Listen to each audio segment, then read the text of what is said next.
Don't be afraid. Hold on. You'll find your way. Welcome to Growth Made Groovy, where we talk about everything from healing medicine music, working through life challenges, and developing awareness and connections as we heal and grow along our journey. Hey everybody, I'm Noel.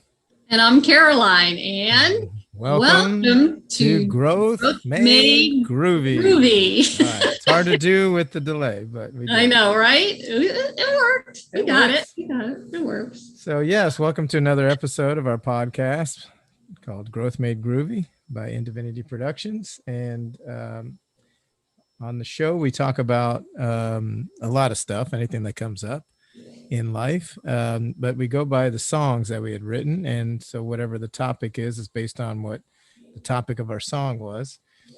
And today's topic, today's song is called You Didn't Know How, and it's a song that Caroline had written lyrics to about her mother and asked me to put some music to it, and I did.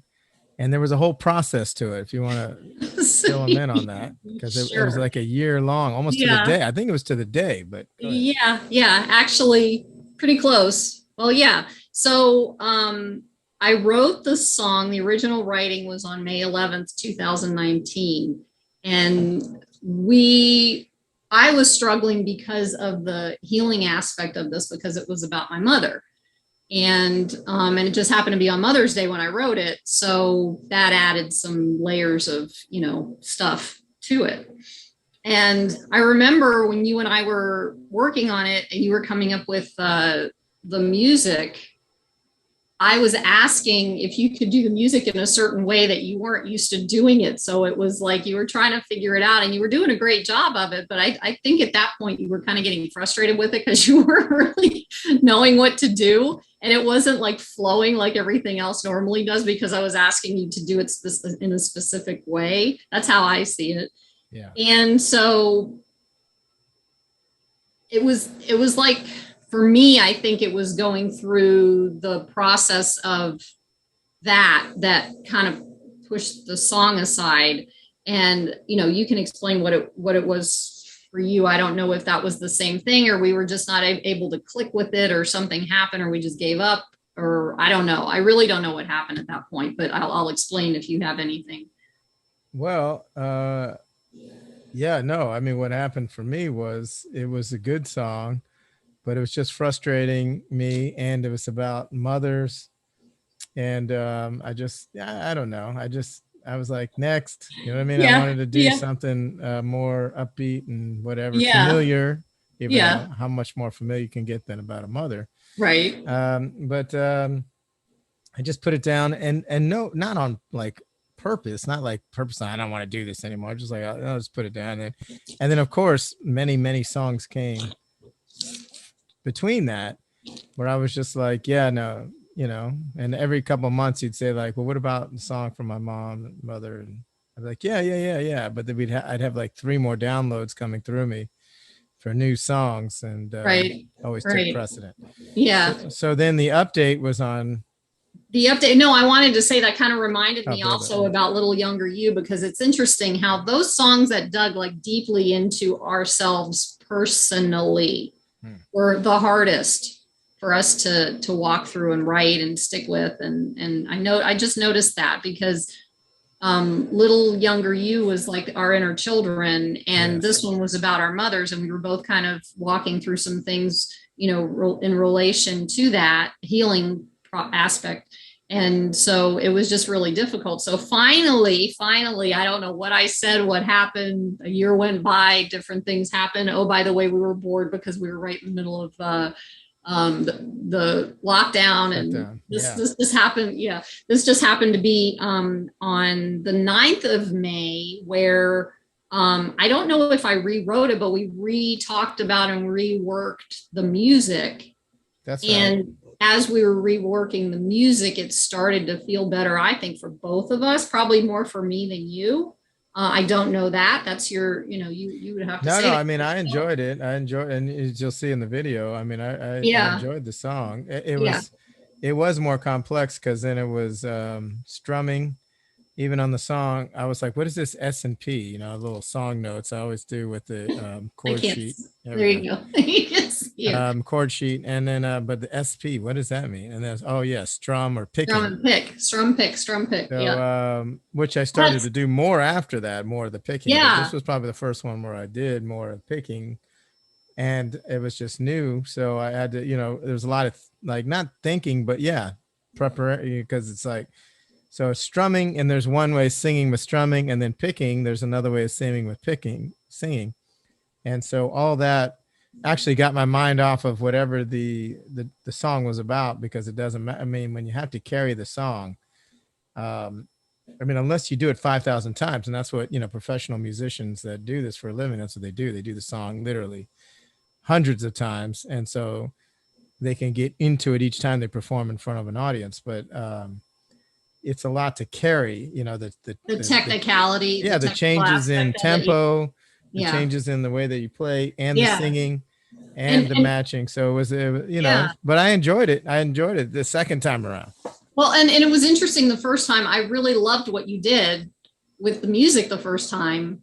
And I wanted you to get that back, and you weren't able to get it fully back the exact same way, but you added more flair to it. You added more different things to it, and it ended up being way better, the way I see it, and more powerful, because we were both in that space of being able to actually do it as well. And yeah, it was an interesting thing. And so you'll see that on May 11th of 2020 is when we recorded this song, which was exactly 2 years. I'm sorry, 1 year later. Yeah. So that was really, and it was on Mother's Day. And so I think, you know, I mean, it's important. And it's 11:22, by the way. Nice. Eastern Standard, no, Eastern Daylight Time. Eastern, which happens to be the time that my mother passed away on December the 13th, 2018. Well, and then there's so many other parallels, because so many because then your mother died December 11th, 11/22. Then Rachel, my ex-wife, but my daughter's mother, died on December 12th, and the next following year on 2020. And then, as I see the dates here, 5/9/2020, when we did the update, was Rachel's birthday, her last birthday. So so there's all the, between your mother and Ariel, my daughter's mother, there's a lot of parallels. Well, and that's the thing, is we started to discover all these parallels, you know, when Rachel was sick, and at the time she died, and all these things just started coming up. It's like I've always said about Rachel, I think this was a setup, man. It's like all this stuff that we went through, and all this, it's like Rachel's highest self commandeered it for both of us. And I still see it that way, and that's powerful. That's a powerful mother. That's a powerful woman. That's a powerful feminine energy. And even though her life was difficult and cut short, it's still the way she left things was with so much power. And you can say no, but if you can maybe share a little bit about how she powerfully talked to her mother when she was, like, the day before. Well, yeah, the last night we were there, Ariel, myself, and you had visited her in the hospital, and she got a call from her mom, and there's always a challenging relationship. I won't go into the depths of that, but it was always a challenging, and she was with her mom from birth to 13. And then her mom left her with her grandparents to go the rest of the way. Her mom's mom, her grandmother, and her step grandfather. And a lot of trying times for her through all that. But so there was all kinds of stuff. She didn't even, when I first met Rachel, she had just reconnected with her mom a couple of years before that. And so there was, you know, after years of not seeing her. So there's a lot of stuff there. There's a lot of wounding. But the bottom line is that last night she's sitting there, or literally laying in the bed with her daughter, my daughter. And connecting with her, and her mom calls on the cell phone out of nowhere. And she's got her on speaker, and her mom's going about this and that and all this stuff that was not really about the present moment. It was just whatever, it doesn't matter. And Rachel just stood up for her and said, "No, Mom." And her mom said, "What?" And she said, "No, I'm not going to do that. I love you. It's not your fault that you let me go all those years ago, and I love you, and that's it." And her mom said, the silence, and then her mom's went back to her stuff and, kind of going on, "Well, you need to do this, you need to do that." And then Rachel said again, "No, Mom." She said, "I love you. It's not your fault, and I love you." And then something happened. Her mom's like, "Okay, all right, I got to go." And No, Rachel did that. I know. Oh, you're right. Rachel said, "I got to go," and whatever. And then her mom called back, and then it was done. But I said to Rachel at that point, I'd known her a long time, 13 years, and we were together 10. I said, have you ever talked to your mom? Like, I knew she didn't when we were together. I knew she didn't talk to her like that, but I thought maybe in the 3 years we weren't together, she did. And she was like, "No." And I was like, wow, man, that was really powerful, because she did it out of love. She wasn't standing up to a tyrant. She was standing up with love for herself and her mother and her daughter. And there was just a lot, tremendous energy. I felt it, you know what I mean? And I just, celebrated. Well, I obviously felt it, or I wouldn't have suggested that you do. Yeah. Yeah. And then the very next day, so that was on 12/11, the Friday night, and then we had a wonderful visit, and then 12/12 she passed the next night. So there's a lot of power to that. So this song, obviously the mother is a very important part of our whole life, our psyche, whether we're female or male, whether we're sons or daughters. The mother it's the only symbiotic relationship we can have as humans, to know oneness with another being, is in the womb. As we're being developed, we're literally sharing the same body, same mind. It's the same entity. We're sharing that with this person. And so that's why the intensity of the relationship is there. It's nothing to do with women or men or good or bad. It's just that relationship is so intense, of sharing, of being one. And then at birth, we're separated from the oneness. And that's why the most critical thing is the connection after birth, is the connection with that person that we know as who we are. And so that's the imprinting with that person. And then, a short while later, imprint with the guy next to her or whatever, you know what I mean? And that's dad. And there's a lot of importance with that. And sometimes, in today's world, it doesn't have to be a man, but the importance is the one giving birth, the mother. It's critical that the baby imprints with her first and foremost, because that's connecting back with sense of self and greater than self. Oh, no. Yes. You froze. So you said something very, very important, which like totally blew my mind in that moment, was the oneness with mother, and then the separation from the oneness. Yes. And when you said that, the first thing that clicked right in my head was the oneness with all, and how we have been separated from the oneness with all. Yes. And the all is how we see source, creator, God, higher power, Allah, whatever you want to call that being, energy, whatever. Hashem. I remember you Hashem, said that was a big one for you. Yeah. But the way you said that, and now it also brings back, which the date of my mother's death was December 13th, which when Rachel died was the 2-year anniversary of my mother's death. And I was so focused on what was happening in the moment with Rachel and you and Ariel and talking. I'm sorry. Cut that if you want. Speaking your name. No, that's fine. I've already mentioned it. My daughter's name. Yeah, it's okay. Anyway, so just being there with you guys, I didn't even remember that my mother's 2-year anniversary death occurred until the day after. And so when I looked back, it was like we were so focused on what was going on in that moment with, grieving and sharing and connecting and, helping her helping Ariel and you, and I'm walking through all of it. And then I'm like, the next day, I'm like, oh my God, now I got to walk through this. So it's all, you know, I mean, and the only reason I'm bringing this up is because we've all been through so much with the mother aspect, with mother, with anything related to the feminine. Right. I will say this because I'm hearing you, recount it, but the way I experienced it, when you looked at her death certificate and realized that the next day, that Sunday, was 12/13. Rachel died 12/12. So yeah, she died the next day. It wasn't like, oh my God. I mean, I get it that's how you felt like, but it was more like she was actually there. Was, yeah. With you, with us, with Rachel, and helping that whole process. Yes. Oh my God. Yeah. That's what I remember it being, that real awakening to that. Yeah.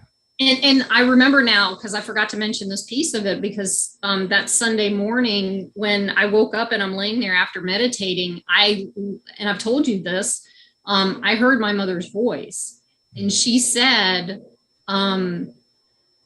she's going to be talking about Ariel. She's going to be okay, and she already knows what to do, or something like that. And I was like, because you and I were obviously, both of us were trying to figure out the best way to tell her what was going on. And she did. She knew. She really knew, and she understood. And she even asked questions that were like so beyond her age. And then I remember later on going in, and seeing how she was. She just, she cried, and she walked out, and she went to a room. We went and checked on her. We started to talk about, how she may start laughing at times and crying, and we went through that whole thing. And then I even talked about my mother's cat, and I remember that whole thing, how the cat walked on top of the curtain rods, and it was just so connected. And she walked through that, and I think that started her healing. But she did know, she did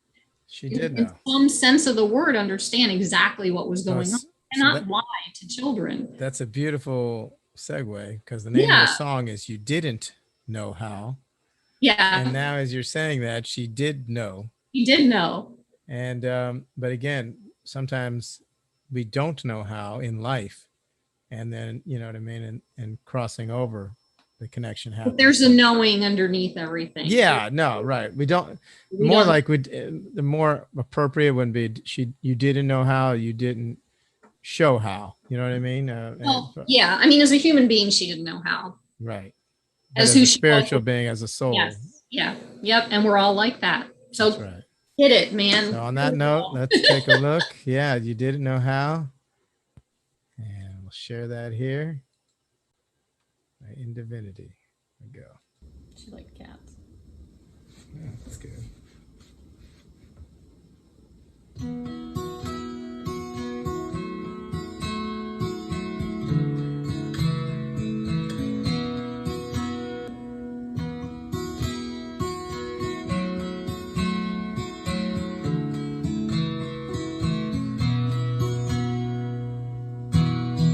Feeling the anger, here comes the pain, only to realize about you again. Love that I longed for, I couldn't allow. My world was shattered.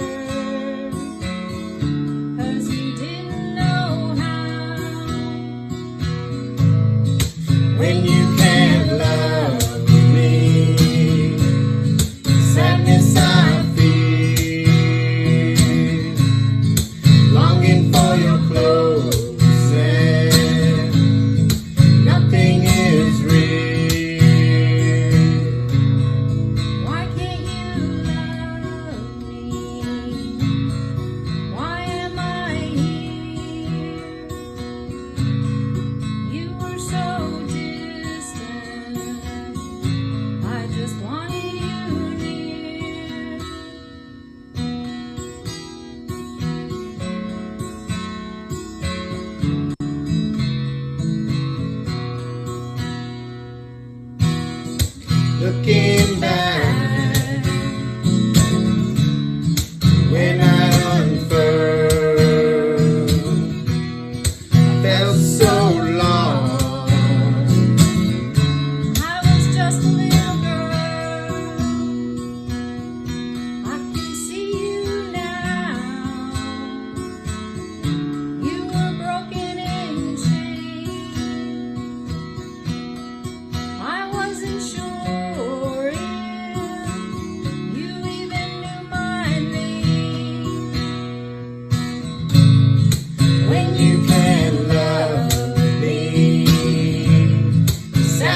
a little girl, you never knew love.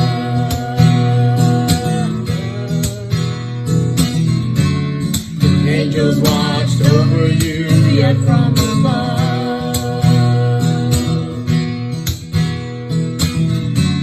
They reached down and saw your pain to save you again.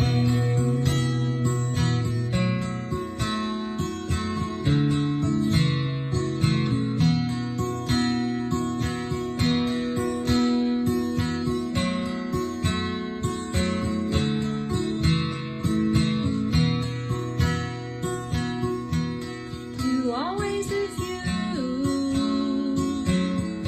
You were hurt and broken until that day when my love cracked you open. You finally fell for love you'd allow.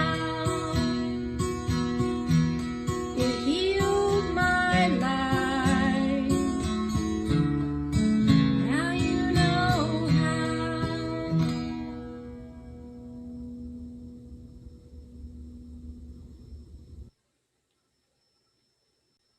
Okay, I don't know how to talk about this. Well, I was thinking, I mean, rather than, because we already took a lot of time, rather than go over like normally go over the words, just the essence of it. I mean, obviously it strikes a deep chord. I mean, with the pictures, a lot of that comes through. So, I mean, yeah, what were your thoughts seeing, her face during the different times? Well,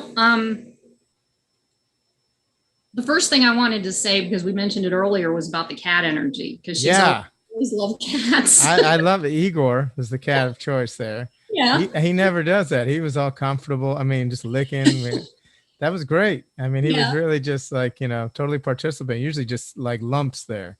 Yeah. He was Yeah. like- Licking and cleaning himself and doing all that. Yeah. So that was fantastic. I think like watching those pictures, because to be honest with you, recently, well, within the last few days, I've been going through my mother's paperwork and looking at the pictures also. So it's not like these are like shocking or anything, but the pictures themselves showed, I wanted to put in pictures of her when she was the most vibrant in her life. And even though I really never knew her because she had such deep, what's the word I want to use? Pain and hurt, and the word. she had a wall up. It was a big wall. Well, yeah, and I also, from going through all the paperwork, realized that she was a second generation Holocaust survivor, and for her, not only, and she left. She was born in Czechoslovakia at the time, in 1932, and then her and her dad and mother escaped literally from the Nazis and the SS and lost everything, their business, their house. This is all the stuff I found in the paperwork. And they ended up going over to Israel, and they had nothing. And I was like, oh my God, and just and looking how she did the best she could in her life, coming from a different perspective now than I did when I was, going through my life and writing this song. But she did the best she could with what she had. And that day that you see the picture of the two of us together when she was older, right, a couple of years before she died, that's the closest to peace and the love that she's ever been looking for, that I think she ever experienced in her entire life, because she was really traumatized by many, many, many, many things. And it took me a long time to forgive who that person was at all, not just the fact that she was my mother, but the fact that she was a human being. And she was also a little girl who walked through the same stuff that all little girls do and all little boys do, And so when I wrote the beginning of the song, it was based off of where I was throughout my life. And the desperation I had to connect with her, and I could never do it because it was impossible.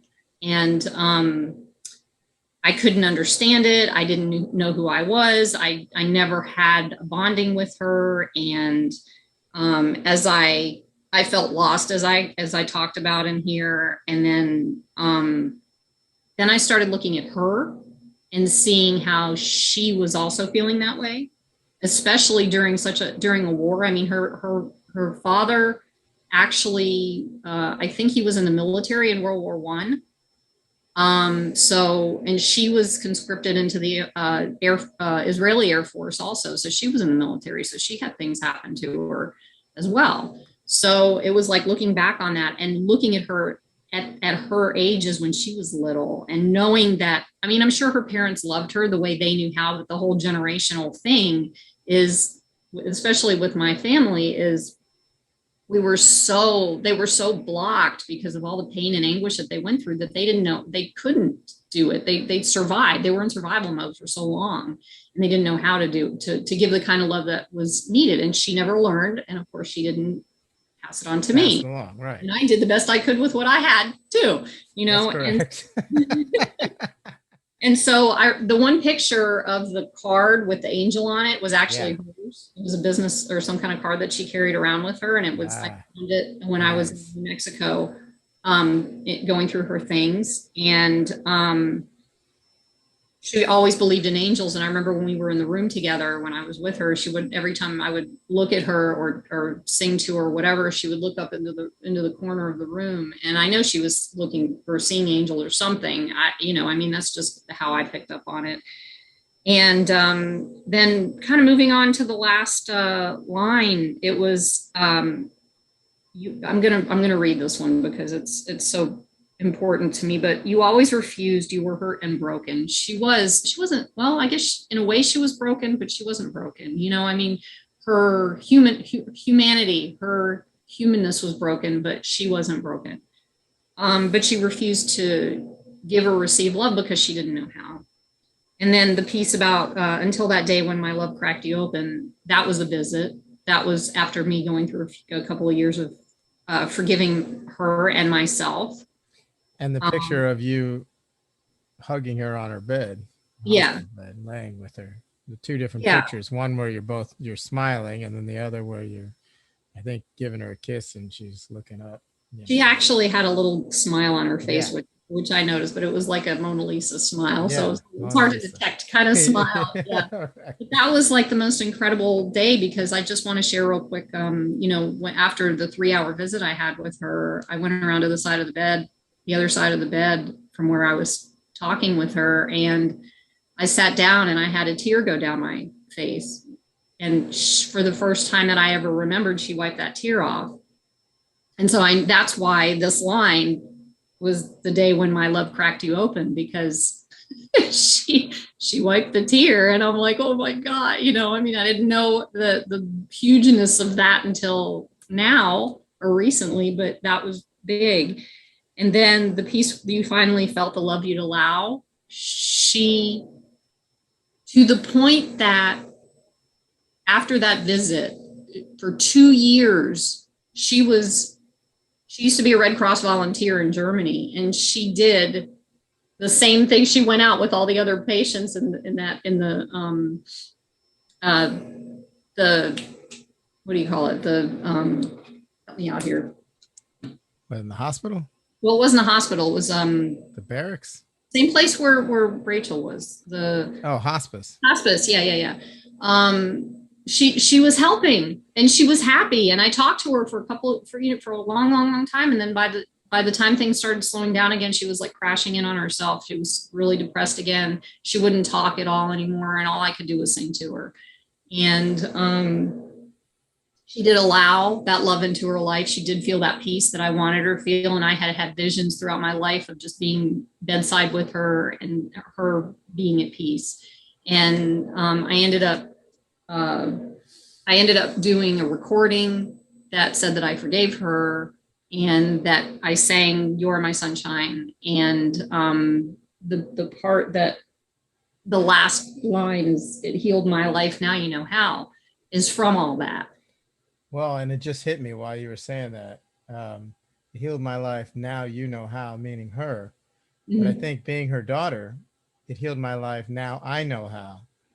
You know what I mean? I think that, again, the mother to daughter, really the you is you, is I, meaning from the writer, from you, um, because it did shift your life, to feel the love that your mom received from you, to feel her receiving it helped you to open up how to receive it too, because you've Yeah. always had a hard time, because we do, if our mothers don't show us how to receive it, and fathers, but Mhm. especially the mothers, because the mother is the seed of unconditional love, that relationship, because we were symbiotic with this person.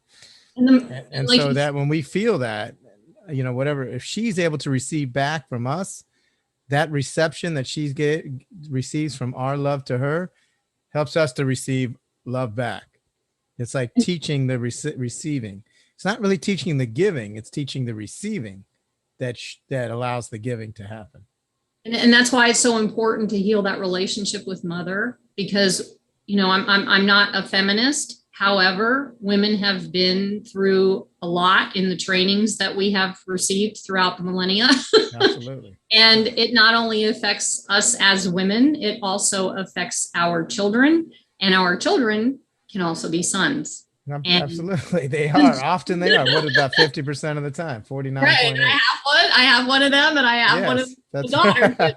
So Right. there it is. Yeah. And being able to walk through something like this and do the healing work around your mother, even if you don't have the availability or the receptivity on the other side to do that healing work, it still shifts things. And energetically, women, being as intuitive as we are, will pick up on that.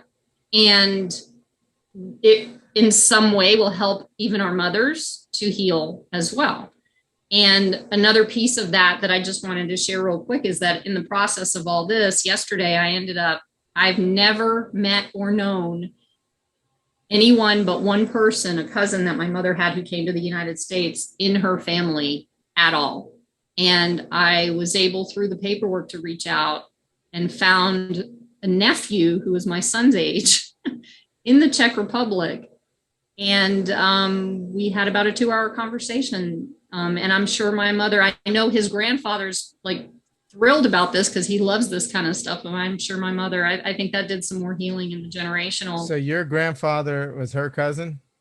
I mean, his grandfather was your mom's cousin? Yes. Yeah, right. I got you.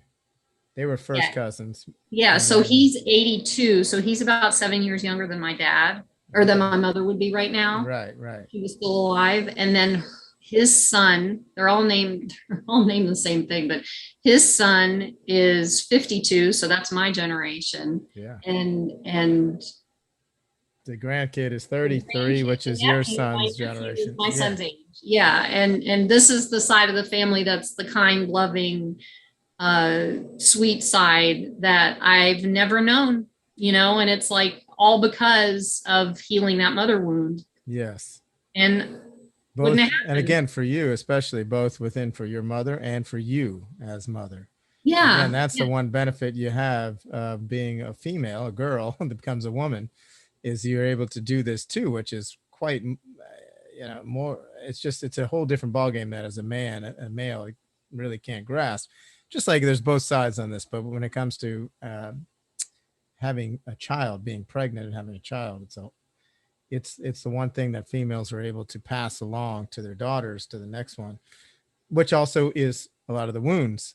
And so when you heal going upward, you also heal going generations back too, going forward. And so that's really, really powerful stuff. Yeah.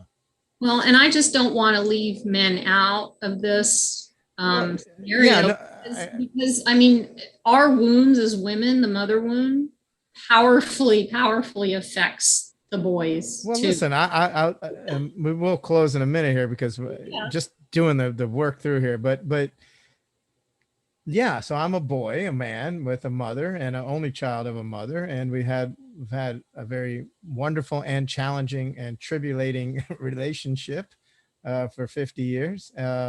I love her dearly, and also am quite impacted by her fears and her energies that were handed to me through her. And so I get to heal that so that I can be, because, okay, now it's all coming to, I am a father, I'm not a mother. However, my daughter does not have a mother. And so I have to be that any longer. She has a mother in her heart. Her mother will always be her mother. So she does have a mother in her heart, but as a physical human entity here, I have to play both roles, and it happens daily. I mean, this is a daily thing. This is not like something I could talk about. Well, 3 weeks ago when I saw my daughter, I mean, it was like that. Now it's like every day. So, this morning, we had a little bit of a thing getting ready, for the morning and taking her to camp, school, whatever. And I was stern like a father, like you need to be on, and a mother can be that way too. But I mean, I needed to do that, but then I needed to have that openness that I really didn't, it's not familiar to me from my mother. God bless her. Didn't know how. I love her. She loves me, but didn't know how to give that, just that gentleness. And what Ariel was doing this morning was she started beating herself up that she made such a bad error. And I was like, no, stop doing that. And I pictured her mother, what her mother would say to her, meaning Ariel's mother, Rachel, would be like, sweet, no, this is not, there's nothing wrong with you. You didn't, you're not a bad person. You just made a mistake. So I try to throw that in there. And, my thing is, just remember to learn from it. And you're not a terrible person at all. You deserve a good, thing. It's just a consequence of what just happened. You weren't able to watch the TV show. It doesn't mean you're a bad person. So it was really powerful. And lo and behold, Ariel snapped right out of that. And it's really magical. So yeah, there's, as a man, it's being the best father I could be for sure. But, I have to be somewhat of a mother as well. So, and I'm just learning on the fly, and opening my heart, to learn. And that's so powerful, Noel, because it's not easy to do it as a family with a mother and a father. So having, and all is being a man is how to do the man part. I mean, trying to learn how to be the mother and the woman part is enough, and yes, beyond enough. And so I absolutely, I'm blown away that, you walked through all this stuff with her and had the opportunity to do that. And she's such a powerful human being, and you're preparing her for whatever gifts she has to bring into this world. And it's like, that's a whole nother level besides the mother father thing. You go through the wounds, you get through that, you heal this, you get through that. And then you go to a higher level even more. It's like, oh my God. Yeah. I don't know. Untethering it. Yes. Yeah. But, being able to walk through that and still keep smiling is something to be said about that, so. Another day. It's a beautiful day. Yes. Yeah. Yeah. So thank you so much for, it's 11:55 now, by the way. Yeah, there we go. Nice. Saw the 11:22, but thank you so much for allowing me the chance to open that up, because it's kind of some stuff I'm walking through too. So I really appreciate that. Yeah, thank you. Well, and thank you for bringing it up to open me up. And everything is as it should be, as scheduled, as scheduled. Right on time. Without any actual scheduling. Right. Yeah. It's divine scheduling. Divine timing. But all right. Well, so much love to you, everybody here, everybody who's not here, mind, body, and spirit. At some point, yeah. And please feel free to comment, feedback, share, post, whatever you would like to. Really want to make this a community effort. We're just getting started. I think this is our 12th episode, and so we just want to keep the flow rolling, and through music and through connection, through love. So much love to everybody today. And yeah, hold up, hang on, Noel, real quick. I noticed that you can't really share these videos anywhere. So I'm gonna be working on getting them uploaded onto YouTube, and you can share them from YouTube. So okay, well then that's what we'll do. I wanted to make that because we had one of the people in the group about it. Yeah, on the Facebook group, because that's where we catch us. Growth Made Groovy, raise your vibe. But also YouTube, you might be watching this on YouTube, so please. That works too. Yeah. Subscribe and share. All right. So, Thank you much love so to you much. all. Have a beautiful day. Bye. That's the mom side. That's right.